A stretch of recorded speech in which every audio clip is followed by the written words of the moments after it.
ഇന്ത്യയിലുള്ള സകല ജാതി മതവംശ ഭാഷക്കാർക്കും എൻ്റെ വിനീതമായ വന്ദനം പറയുന്നു.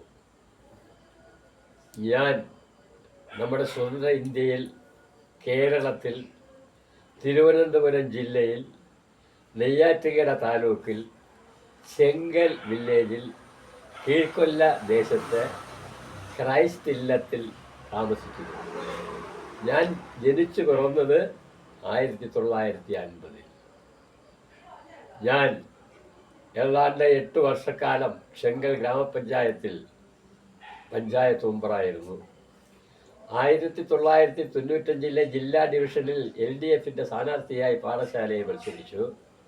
അതിനു മുമ്പ് ഞാൻ ക്ഷീര സഹകരണ സംഘത്തിൽ ഒരു സംഘത്തിൽ പ്രസിഡന്റായിരുന്നു.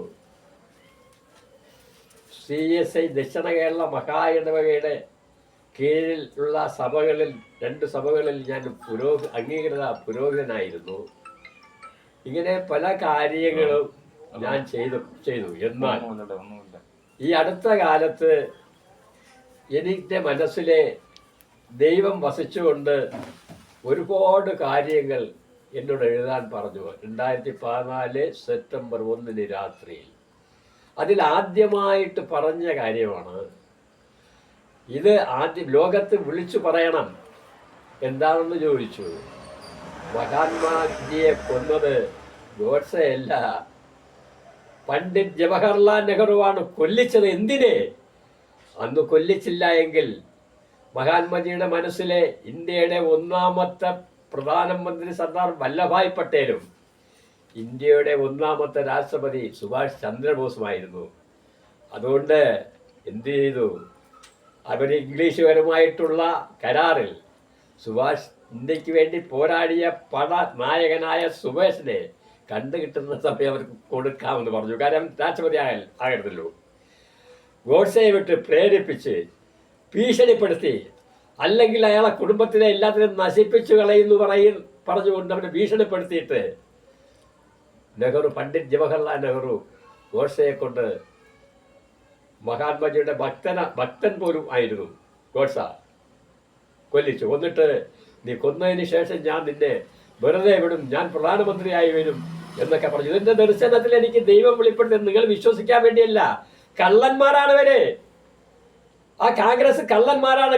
മഹാത്മാഗാന്ധിയുടെ ആ രക്തസാക്ഷ്യത്തിന് അതുപോലെ പണ്ഡിറ്റ് ജവഹർലാൽ നെഹ്റുടെ മകൾ മരിച്ചില്ലേ? ഇതുപോലെ കൊന്നില്ലേ? ഇതേ തന്ത്രത്തിൽ കൊന്നില്ലേ? രാജീവിനെ കൊന്നില്ലേ?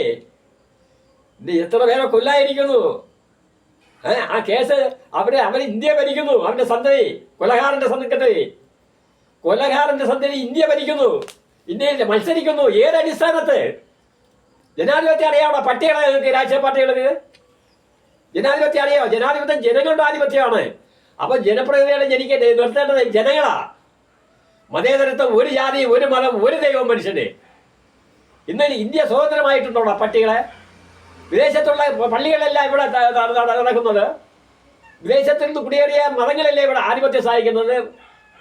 അതാണ് മതേതരത്വം. പഠിച്ചിട്ടുണ്ടോ? അത് ഒരു ജാതി, ഒരു മതം, ഒരു ദൈവം, ഒരേ രാഷ്ട്രം, ഒരേ ആശയം, ഒരേ പരിഷ്കാരം. ഇതാണ്. ഇന്ന് ഞാൻ നിർത്തുന്നു. വീണ്ടും ഞാൻ തുടങ്ങും. ബാക്കിയുള്ളത് അടുത്ത ദിവസം.